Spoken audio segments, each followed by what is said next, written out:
It is February 4th, 1781, and in Rome, Josef Mysliveček is dying at just 43 years of age. While Italy loses one of the finest composers of the second half of the 18th century, who regularly sold out the most renowned concert halls from Rome through Naples to Milan, in his native Bohemia, he has somehow been forgotten. The man who inspired Mozart in many ways and wrote an incredible 26 operas remains something of a mystery. His work is underappreciated and records of his life are often fragmentary, and that is a pity. His music is, in a word, magnificent.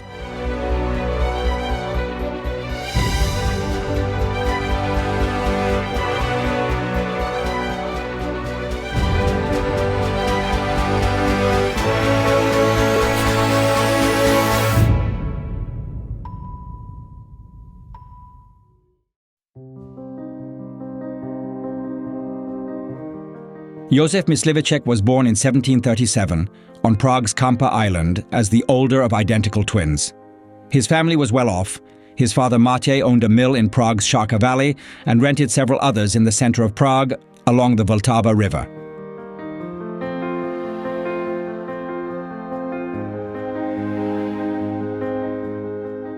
Josef and his brother Joachim began their studies at the Dominican monastery school by the Church of St. Giles. From an early age, they attended services where music played a central role. They later moved on to the Jesuit grammar school at the Clementinum, where Joseph stood out for his violin playing. In other subjects, he didn't perform that well. When the boys were 12, their father died and mother remarried, again to a miller. Both brothers left school and began apprenticeships with the expectation that they would take over the family business. In 1761, they officially became master millers, but by then Josef already knew that, unlike his brother, he did not want to follow in his father's footsteps.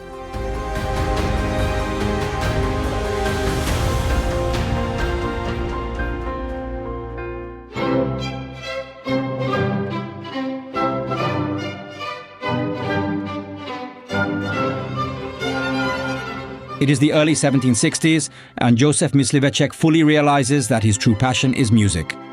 Whenever he has the chance, he attends theatre, especially operas. At 24 years of age, he takes a radical step and decides to switch his career track. He begins taking music composition lessons from František Václav Haberman, who himself studied in Italy, Spain, and France. After 6 months, he moves on to Josef Seger, the organist at Teen Church. By this time, it is already evident that he possesses great talent, and in 1762 he composes his first symphony.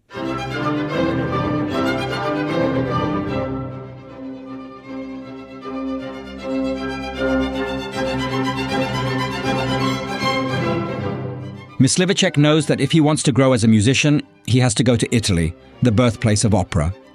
In the fall of 1763, he leaves Prague and heads to Venice.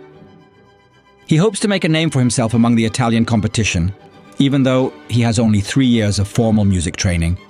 But he's lucky, as he is taken under the wing of his great role model, composer and organist Giovanni Battista Peschetti, whose opera Enzio had completely captivated Mysliveček a few years earlier in Prague.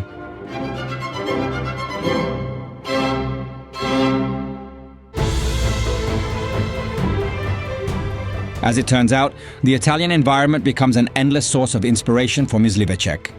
He produces work after work, and by 1765 he presents his first opera cantata in Parma, titled The Confusion on Parnassus, with a libretto by Pietro Metastasio, a poet whose text Mysliveček will use for many of his later operas.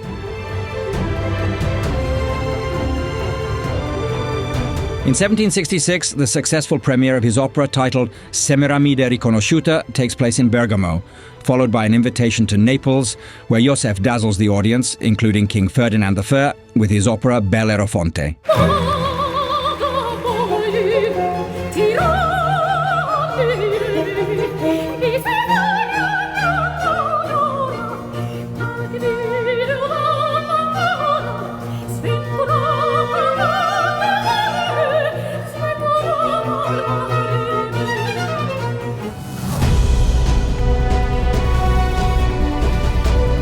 After this success, offers pour in, and Mysliveček can begin casting top singers in his operas.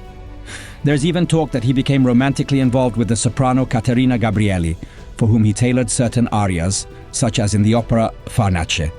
However, he has many other mistresses and enjoys an uninhibited lifestyle, so he never marries, nor does he allow himself to be employed long-term at any court. But this doesn't go well with his spending habits and high expenses, especially for travel.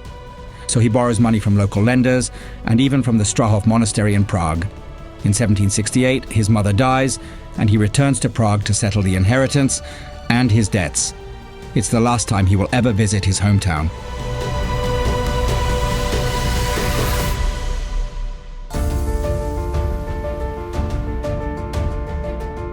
Later that same year, Mysliveček returns to Italy, where the locals already adore him. They affectionately call him Il Boemo, meaning the Bohemian.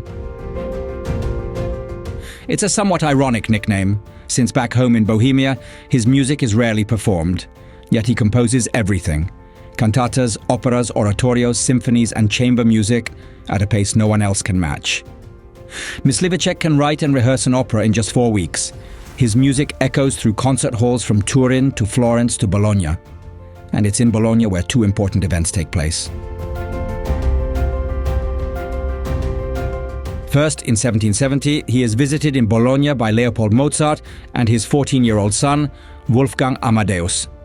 Both are impressed by Mysliveček's compositions, and since young Mozart is preparing to write an opera for Milan's Teatro Regio Ducale, he turns to the more experienced 33-year-old composer for advice on how to succeed among Italian competitors.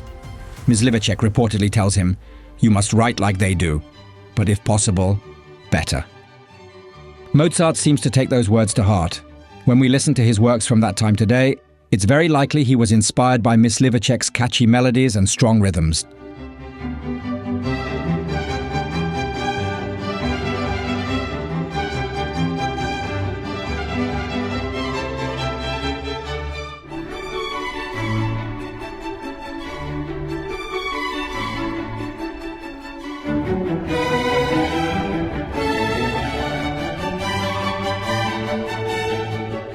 Aside from connecting with the Mozarts, another major event happens in Bologna. A year later, Mysliveček successfully passes an exam before the Philharmonic Academy's committee and becomes one of the few non-Italians to receive the honorary and highly respected title of Accademico Filarmonico. He fulfills a lifelong dream and officially joins the ranks of Italy's musical elite.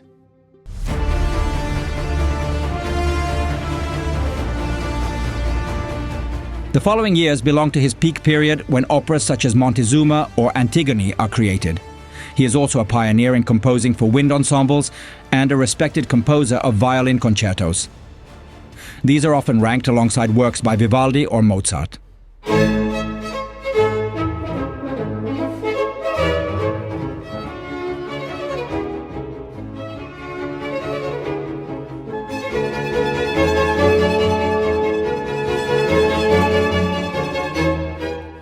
Mysliveček's compositions share one key trait: they are always deeply emotional, and that same description fits the man himself. Mozart, for example, referred to Mysliveček in his letters as a passionate man full of life. Sadly, that would soon change.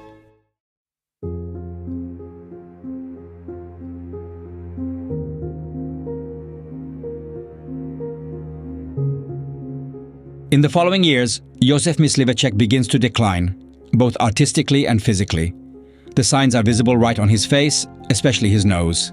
One version of the story claims he broke it in a stagecoach accident. But a more likely explanation is that he was suffering from syphilis. It had likely reached its 3rd stage, which causes inflammatory sores that turn into open ulcers. When doctors tried to remove these lesions, they burned off part of Mysliveček's nose and did more harm than good. On top of the illness, he now had a disfigured face, which made any kind of social interaction extremely difficult.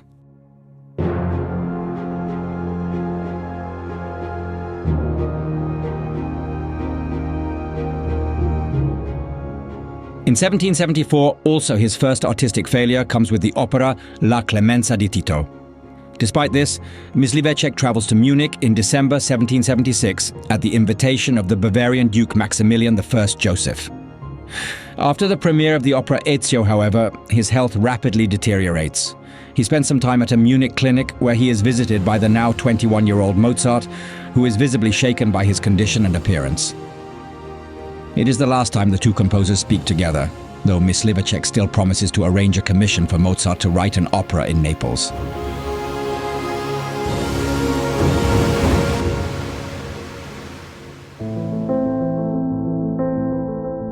The doctors eventually pull Mysliveček through the worst. By Easter 1778, he is finally strong enough to journey back to Naples. However, he does not help Mozart secure a contract, perhaps out of fear that he might take away other commissions as well. It is also possible that the new theatre management simply no longer took the recommendations of the ailing composer seriously. Due to his disfigurement, he was effectively excluded from society and appeared in public only wearing a mask. Either way, both father and son Mozart were hurt by the broken promise, and the long-standing friendship ended.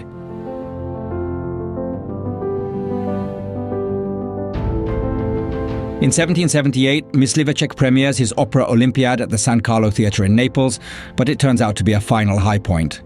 His next opera, Armida, fails at the legendary La Scala in Milan, and over time, Mysliveček is no longer even able to conduct.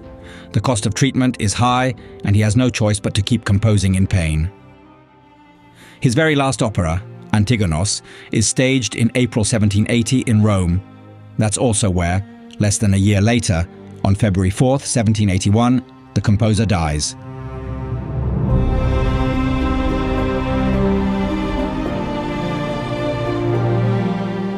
One might hope to say Josef Mysliveček died, but his music lived on. But that didn't happen. His work and life story faded into obscurity for many decades. Especially in his home country, he only started getting more attention relatively recently. And yet, his story is truly unique. It began with a Czech youth with little musical training, and what seemed like a naive dream, to succeed in Italy, a land overflowing with talent and fierce competition. But Josef Mysliveček, once a miller from Prague, and later the famous Il Boemo, beat the odds and made it happen.